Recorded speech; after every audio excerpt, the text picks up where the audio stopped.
Ok, então, bom dia a todos. Na aula de hoje eu vou fazer uma rápida introdução ao OpenGL e depois vocês vão poder ver o vídeo sobre o OpenGL também, que está no YouTube, que foi postado pelo nosso estagiário docente, o Álvaro. Então, a ideia é passar para vocês o que é o OpenGL, tá ok? Tecnicamente, ele é uma linguagem de programação do gráfico, da parte gráfica, né, do computador, de baixo nível. Se bem que tem mais baixo nível do que ele ainda, né? Seria aí para assembly, você estaria em baixíssimo nível. Mas ele é uma biblioteca biblioteca em linguagem C, né? Que foi projetada para você, ser humano, que está aqui atrás do computador, poder interagir com o gráfico, né? Com a parte gráfica do computador. Tá? O pessoal diz que ele é descendente do GL. GL é uma graphical library, né? Bem antiga mesmo, na década de 60, 70, o pessoal utilizava ela. E ela tinha era muita abreviatura, os nomes das funções dela, né? Então, aí o OpenGL, o pessoal diz que foi uma cópia da GL, alguns dizem, né? Apenas colocando nomes um pouquinho mais compridos para as funções, e nomes mais sugestivos, né? Às vezes as pessoas não sabem o que eram as abreviações lá no GL antigo. Tá? Então, o GL também, ele fazia essa parte de gerenciamento de janelas, gerenciamento de teclado, né? Toda vez que você mexe o mouse na tela, você está gerando um evento. Quando você abre uma janela, você está gerando um evento. Se você mover uma janela, você está gerando um evento. Então, o GL também fazia essa parte, faz, né? E aí, o pessoal pegou e falou, não, vamos deixar isso aí como sendo uma outra coisa, como sendo uma parte de um gerenciador de janela. E aí, esse gerenciador de janela, oficialmente, ele não faz parte do OpenGL. Então, o OpenGL fica só na parte gráfica em si, tá? Então, essas funções que manipulam teclado, mouse e janela ficariam à parte. Isso dentro do OpenGL. Aí eles criaram esse conjunto de funções, ficou mais enxuto, né? E chamaram isso de OpenGL. Existem outras bibliotecas gráficas, por exemplo, X11, né, do MIT, que eu já coloquei para vocês. Eu acho que foi a primeira delas que surgiu, ok? Tem a Figs, né? Também, mas, bom, a finalidade dessas bibliotecas é interagir com o hardware, né? Ok? Então, aqui exemplos, só para vocês verem de algumas coisas geradas, né? Com o OpenGL, fica bem bacaninha. Né? Você pode manipular de maneiras diferentes, ok? Aqui já com superfícies, né? Aqui mostrando iluminação, a parte de iluminação, né? Aqui já de uma outra maneira. Tá? Então, ou seja, uma cena você pode mostrar, você pode trabalhar com ela de diferentes maneiras, ok? Essa primeira implementação de OpenGL, o pessoal chamou de mesa. Por que essa implementação para PC que nós temos é como ela é hoje em dia, ok? Por que isso? Na verdade, o OpenGL ele foi concebido pela Silicon Graphics Interface. É uma fábrica de dispositivos gráficos de altíssima resolução. Existe até hoje ainda. Hoje eles fazem óculos, eles fazem telas panorâmicas, cinema 3D, né? Essas coisas todas, eles trabalham com isso, com gráficos de altíssima, parte gráfica, né? De altíssima resolução. Tá? E aí, essa versão que eles fizeram do OpenGL, voltada para o sistema dele, que foi a primeira, né? Ou seja, o OpenGL, quando ele foi criado pela Silicon Graphics, o pessoal disse que foi baseado no GL, né? Ele era muito rápido. Por que ele era rápido? Porque ele ia direto ao hardware. Aí o pessoal chegou e falou, vamos botar isso num PC? Vamos. Só que o PC tem uma coisa entre meio a pessoa, o programador, entre meio o programa, na verdade, né? E o hardware, que se chama sistema operacional. Então, nas Silicon Graphics, as funções que eles desenvolveram do OpenGL, elas não passavam pelo sistema operacional. Eles iam direto ao hardware gráfico. Então, por isso que ela era super rápida. Era 1.500% mais rápido do que... Isso é 15 vezes mais rápido, né? Do que as implementações do GL, que o GL também passava pelo sistema operacional. Então, com isso, tirando o sistema operacional, foi que eles ganharam em rapidez. E aquela época, como a gente não tinha esse avanço de hardware como a gente tem hoje em dia, não passar pelo sistema operacional era uma coisa que deixava muito rápido, ok? Mas aí, com o surgimento dos PCs, os computadores pessoais, no Brasil, o computador AT, por exemplo, que foi um dos primeiros aí, chegou na década de 90, né? No final da década de 80, início da década de 90, foi que surgiram os primeiros ATs. Eu lembro que eu trabalhei em 88, comecei a trabalhar com um PC AT, que para mim era a última geração. O Windows chegou em 94, 95, né? Na plenitude dele. Primeiro, quando ele começou a ser multitarefa, né? Ou seja, então, aí, na década de 90 surgiu o Mesa. Surgiu, no final da década de 80, início da década de 90, surgiu essa versão, surgiu o Linux, né? E a versão do OpenGL, que até então era específico das Silicon Graphics, ele passou para os Linux. Tá? Inclusive, por que eles precisaram do OpenGL? Porque eles precisavam de alguma biblioteca gráfica para poder trabalhar no Linux.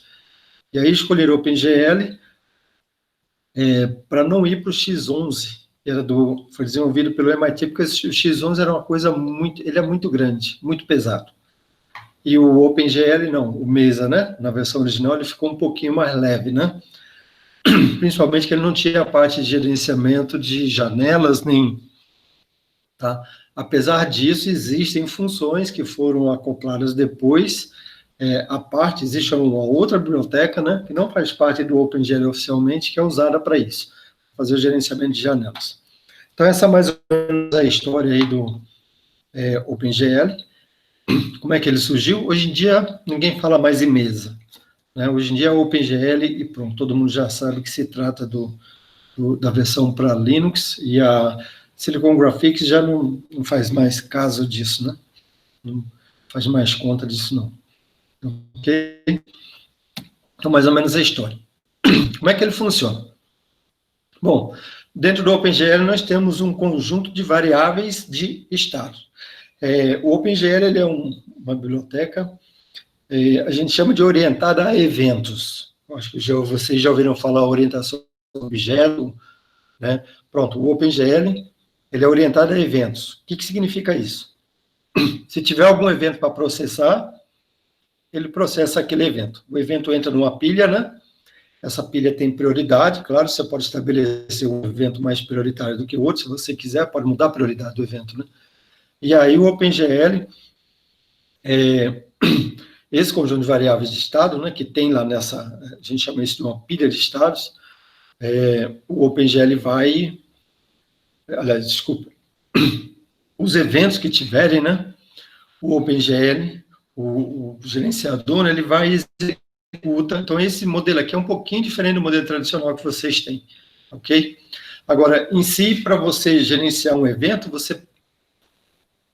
que você faz com um evento? Você altera, quando você aperta o mouse, por exemplo, você altera o conjunto, você altera os valores de variáveis e estados que são definidas dentro do OpenGL. Então, variáveis de estados é a base do OpenGL. Toda vez que você quiser mudar de cor, por exemplo, você tem que, de alguma maneira, alterar a cor. Se você for lá e acertar na mão, por exemplo, né, você pode chegar e sair clicando, eu quero essa cor, fazer uma tabelinha, alguma coisa assim, né? Se você clicar, você está gerando um evento, baseado nesse evento ele vai executar alguma função, e essa função normalmente vai alterar essas variáveis de estado e executar alguma coisa lá dentro do OpenGL, ok? Então, Variáveis de estado é o segredo do OpenGL em si, ok?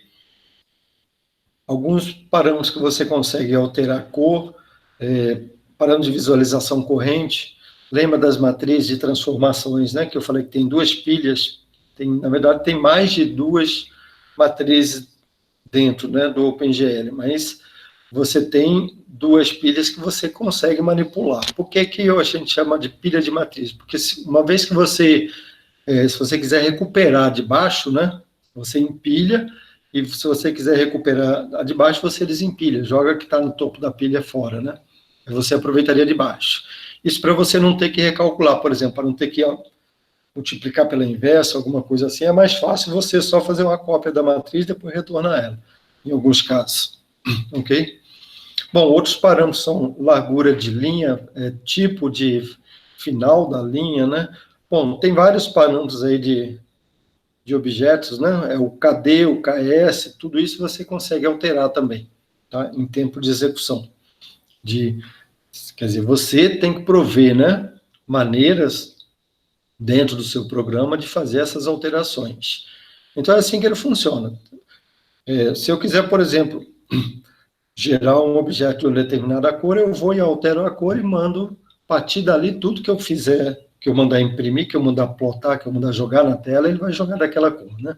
Se eu quiser uma outra cor, eu tenho que alterar novamente. Ok?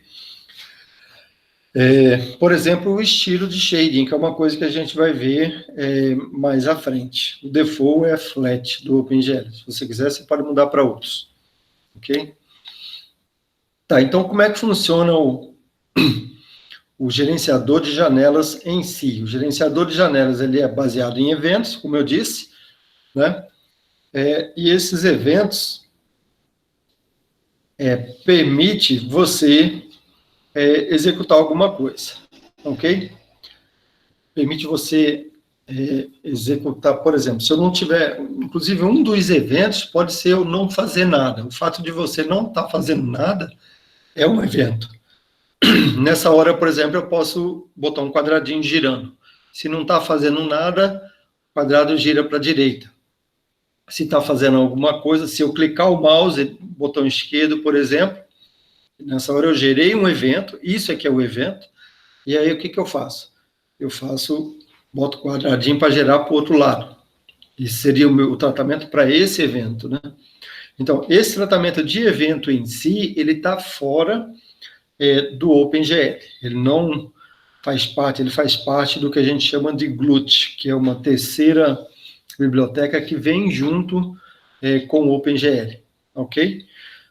Mas dentro do OpenGL em si, é isso. Você tem estados, alguns deles você precisa habilitar ou desabilitar especificamente. Então, por exemplo, se eu quiser colocar iluminação, eu tenho que habilitar lighting, né? Tem que habilitar luz, ok? Obviamente, como isso é uma coisa tão corriqueira, você não consegue mostrar um ambiente se você não tiver luz, então ele já é habilitado por default, mas eu poderia desabilitar, né? Poderia dar um disable na luz, ok? Eu consigo, inclusive, saber o estado de algumas variáveis dentro do OpenGL, né? Basta que eu passe o tipo, né? Nesse caso aqui, eu estou passando o tipo que eu quero, e aí, como parâmetro, dentro da função, eu jogaria os parâmetros corretos para pegar o tipo de variável que eu quero, né? Então, tem defines aí para variáveis de luz, para variáveis de cor, para tudo quanto é tipo de variável, ok? Tem para pegar, por exemplo, variáveis de iluminação, dá para pegar a posição da luz, dá para pegar o tipo de luz, se ela é direcional, se ela é pontual, tá? Tudo isso eu consigo saber usando essa GL Get Light aqui, tá? Claro, eu posso alterar também, né? Se eu quiser saber o atual, para guardar, por exemplo, aí eu altero, depois retornaria esse outro, né? Seria útil essa função nesse caso. Então, é uma máquina de estados, né, que a gente chama. Você altera esses estados e manda executar alguma função, ok? O que o OpenGL tem dentro dele? Basicamente, tem primitivas, pontos, linhas e polígonos. Então, como eu já disse, ele não faz a parte de gerenciamento de janela, né? A gente chamaria em inglês windowing, ok? A parte de menus, a parte de clicar o mouse, etc., isso tudo ele não faz.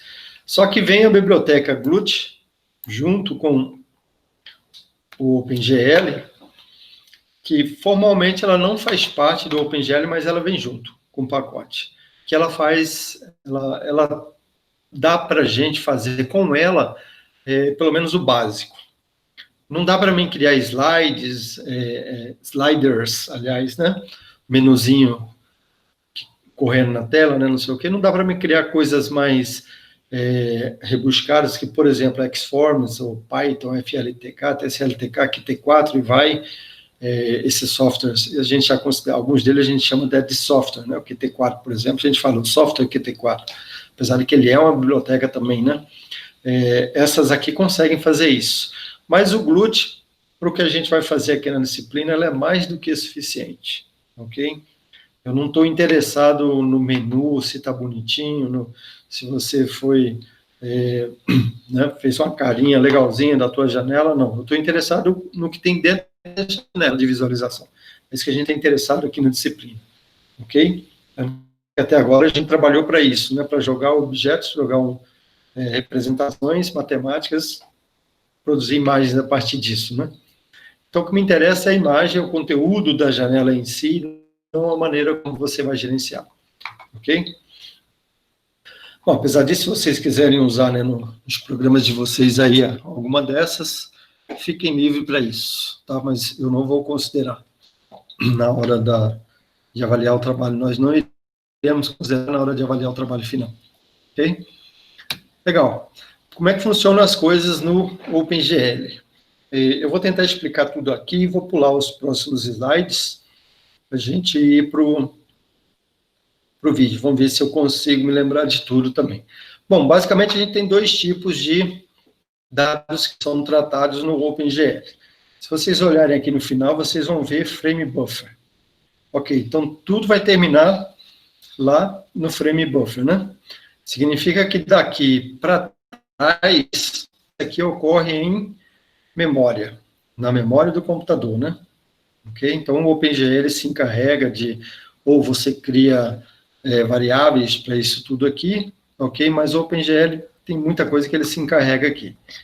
Tá? E quais são os tipos de dados que são tratados no OpenGL? Você tem dois tipos de dados. Vocês, na aula passada, algumas aulas atrás, inclusive, eu já falei sobre imagens, né? Que seria aqui na parte de baixo, a gente chama de pixel data, ok? E a gente chama de, na parte de cima, a gente tem o que a gente chama de vertex. Vertex é dado, pode ser 2D, mas a gente entende que pode ser 3D também, que deve ser 3D, né? Ok? No nosso caso, se você tem uma representação matemática no computador de um objeto numa cena, isso é um vertex data, isso está em 3D, ok? Então, XYZ, por exemplo, seria uma coordenada 3D de algum dado. Se eu tivesse só um ponto, né? Se eu tiver uma linha, eu vou ter 2 pontos, por exemplo, aqui na representação, ok?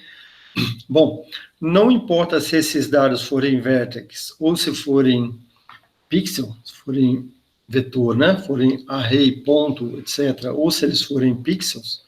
Por exemplo, aqui eu posso ter um cubo, né? Como vertex data. Aqui eu teria uma imagem, ok? Como pixel data. Então, não importa se ele seja um cubo, se ele seja uma imagem, eu posso criar o que eu chamo de display list. Tá? Ela se aplica para ambos. Então, posso criar ou não. Se eu não quiser usar display list, eu não preciso usar. Vê que tanto que eu tenho aqui de vertex direto para evaluators, né? E de pixel eu tenho aqui direto para pixel operations. Ok? Se eu quiser usar uma display list, eu crio, né? Existem funções para você criar display list. E o que é uma display list? É uma estrutura em memória, onde eu não preciso, eu posso primeiro fazer várias operações que eu quiser aqui. Então, por exemplo, imagine que eu tenho um cubo, que eu tenho uma esfera, que eu tenho vários objetos para serem avaliados. Eu não preciso criar um a um, jogar um a um para lá, isso vai eu posso gastar muito tempo nisso. Então, nessa hora, vale a pena eu criar uma display list e manter esses objetos lá, fazer tudo que eu tiver que fazer lá, depois sim que eu jogo para cá. Ok? Assim é a mesma coisa para o parte de pixel também. Mas se eu tiver várias imagens, eu posso jogar tudo numa display list. Ok? Então, display list ajuda a acelerar o processamento. Para isso que depois vocês vão fazer um exercício mais específico só sobre ela. Ok? Bom, se eu tenho vertex data, imagina que esse vertex, ele esteja, por exemplo, se ele for um cubo, tudo bem, eu pulo isso aqui e vai direto para cá, né? Mas aqui estaria a parte das matrizes. Lembra as matrizes de projeção, de visualização? Elas estariam todas aqui, né? Antes de rasterizar, lembrando, depois que rasterizar, aí aqui já tem a transformação de viewport, que rasteriza e vem para cá, né? Ok? Mas antes disso, eu teria as matrizes de projeção, visualização, estaria tudo aqui dentro, né? Ok? Agora, imagina que o meu vertex data aqui seja em forma de uma spline, por exemplo. Spline é uma curva de Bézier ou de Hermite, que depois a gente vai ver, tem outros, imagina que esteja numa representação BREP, por exemplo, né? Ok? Aí ele passaria pelo que a gente chama de evaluators. Algumas já tem, né? Se eu tiver spline, por exemplo, já tenho evaluators prontos aqui no OpenGL, ok? Senão eu teria que criar. Mas é para isso que serve evaluators, para pegar dados que estão em forma, transformar eles em dados, aqui eles estariam em forma de representação, né, da spline, aqui eles já estariam em forma de linhas ou superfícies, né? Ok? E aí precisaria dos evaluators para transformar eles para pontos em si, para depois poder aplicar as transformações. Bom, então é para isso que serve evaluators, ok? Para fazer cálculos, né? Em cima do vertex data, eventualmente para poder transformar eles assim, aí sim, né? A gente chama de per vertex operation. Eles estariam sendo transformados se ele for do tipo spline, né? Se ele for do tipo um cubo, aí não, aí já está direto, já vem direto para cá, ok? Então, evaluators é isso. Tá, rasterizou, né? Tem mais algumas coisinhas aqui, tem textura, né? Mas vê que aqui não tem iluminação ainda. A iluminação vem daqui para lá, né? Tanto que, ó, eu tenho que aplicar iluminação tanto no que vem daqui quanto no que vem daqui eventualmente, né? Ok? E textura está aqui dentro, né? Ok? Rasterizou, transformou para raster, aí sim que vai ser transformado em pixel, ok?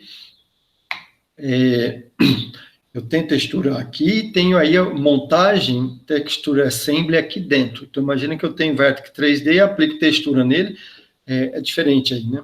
Eu gerei a rasterização, aí sim que eu vou aplicar as imagens de textura que eu tenho aqui dentro, ok? Operações em pixel, vem de pixel, você precisa fazer algumas operações neles ainda antes, né? Uma delas é isso aqui, ok? Bom, rasterizou, transformou em imagens, aí eventualmente outras operações, né? A parte de clipping, né? Estaria aqui também, você vai cortar o que não interessa, talvez, né? Aí sim, uma vez que você gerou per fragment é pixel, né? Você pixelizou, aí sim joga no frame buffer, tá tudo certo. Então acho que é mais ou menos isso aqui, né? Eu não vou entrar nos detalhes mais, mas no livrinho lá do OpenGL está bem explicadinho isso. E Álvaro vai passar alguma coisa a mais sobre isso para vocês. Então, esse pipeline é o que está colocado aqui na sequência. No final, você tem tudo no frame buffer, né? Assim, lá na parte de fragment operations, você tem também a parte do Z-buffer, que a gente vai ver depois, né? Ok? Bom, o resultado final disso aqui vai ser o pixel. E aí sim ele é jogado por frame buffer. Ok? Bom, isso é mais ou menos o pipeline, depois vocês vão ver cada uma dessas partes aí em mais detalhes durante os programas, desenvolvimento dos programas e as programações. Então, por exemplo, para mim colocar uma janela de trabalho, acertar, né? Uma janela de trabalho no OpenGL, acertar colocar o frustum, né? E o tamanho, a largura, etc. Eu poderia usar essa função aqui. O tipo de projeção, né? Está vendo que já é ortogonal, né? Aí eu passaria, lembra lá do left, do right, quando eu falei sobre visualização, esquerdo, né? Plano esquerdo, plano direito, plano acima, plano abaixo e acima, desculpe, e o mais próximo e o mais longe que vocês conseguem enxergar. Então, isso aqui, ó, pegaria uma parte do meu campo visual, né? Uma parte do meu ambiente e criaria as matrizes, quer dizer, isso aqui, na verdade, o que a função vai fazer? Ela vai gerar as matrizes que vão ficar nas pilhas lá, quando eu falei que entra per vertex, né?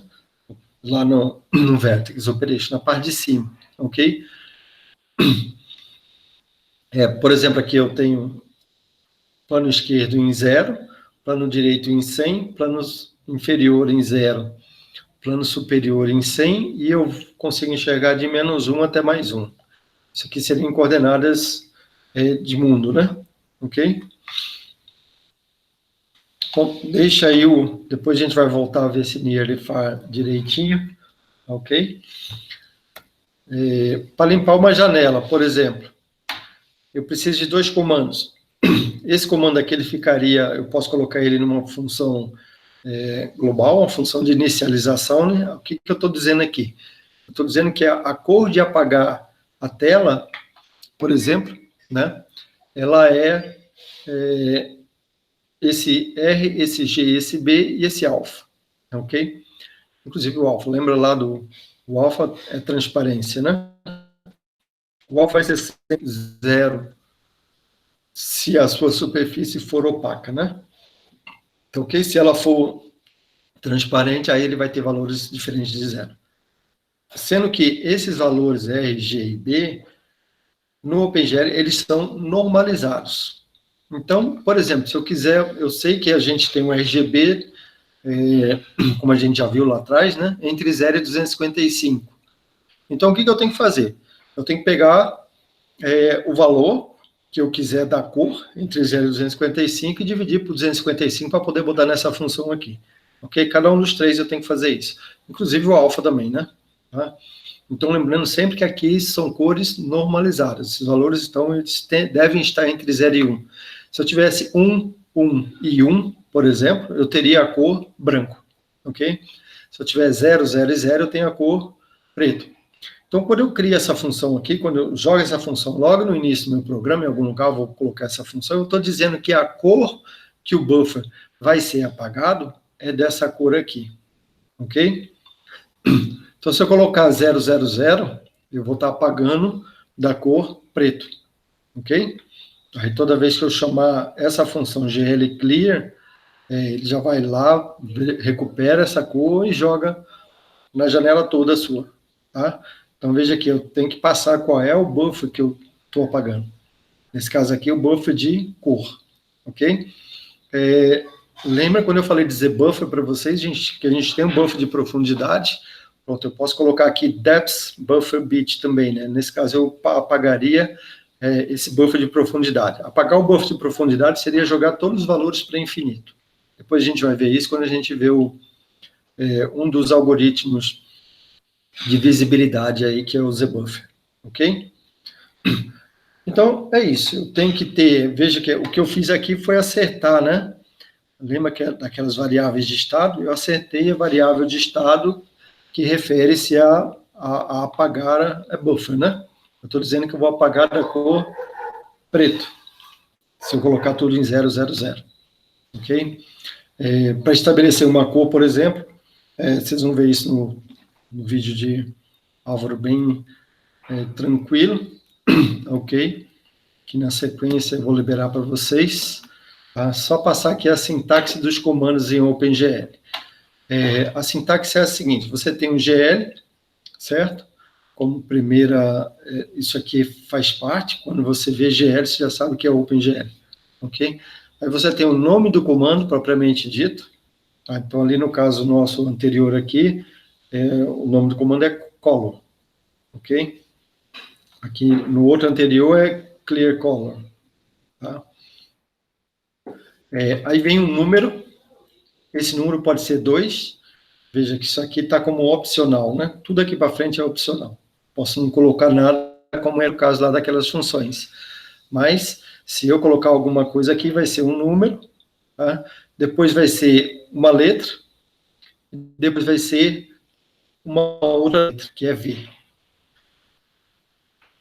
Vou começar da última. Se tiver um V aqui, na última posição, significa que o que está aqui dentro vai ser um ponteiro para uma região de memória. Ou seja, então esse V significa, é um vetor, ok? Um array, né? Vai ser um array e lá, aqui dentro, você só vai colocar o endereço de onde que está esse vetor, o endereço desse array na memória, ok? E aí lá, é claro, alguém vai encontrar todos os argumentos. Se não tiver um V aqui, aí vai ter o número de variáveis que você especificar aqui. Então, por exemplo, aquele de cor, GL Clear Color, eu tinha 4 variáveis. Então, eu tinha R, G, B e alfa. Então, tinham 4 aqui. Posso colocar o GL depois do comando, o número 4. E depois, qual é o tipo de dado desses 4 dados, né? Ok?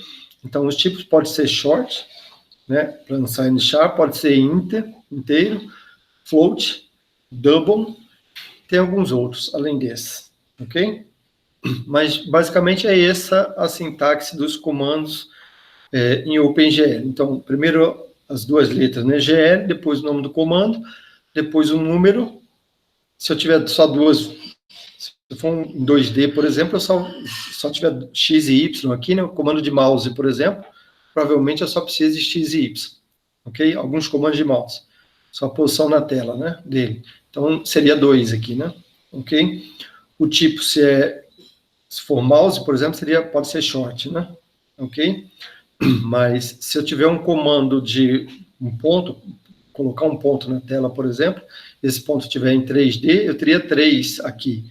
E aí aqui dentro eu teria as 3 coordenadas, né? Desse ponto. Ok? Coordenadas de mundo, né? Bom, e assim vai. Tá? Eu acho que é tranquilo entender essa sintaxe aqui. É só para vocês se situarem. Tudo que for constante, ele tem uma série de constantes que são nomes reservados, né? Não dá para vocês usarem elas, querer usar ela como variável, por exemplo, mas a maioria vocês vão identificar, elas começam com GL underline, né? Ok? Então lá, aqui nesse de trás, por exemplo, a gente viu aqui um GL color buffer bit, é uma constante, né? Que ele já tem definida dentro dele, ok? Pode reparecer, o GL Clear Color nem precisa, poderia colocar 4 aqui, mas nem precisa porque já é default, né? Encontrar 4 variáveis aqui dentro, ok? Beleza. Aqui outros tipos, né? Você pode colocar. Eu vou passar na sequência, vou parar por aqui, né? E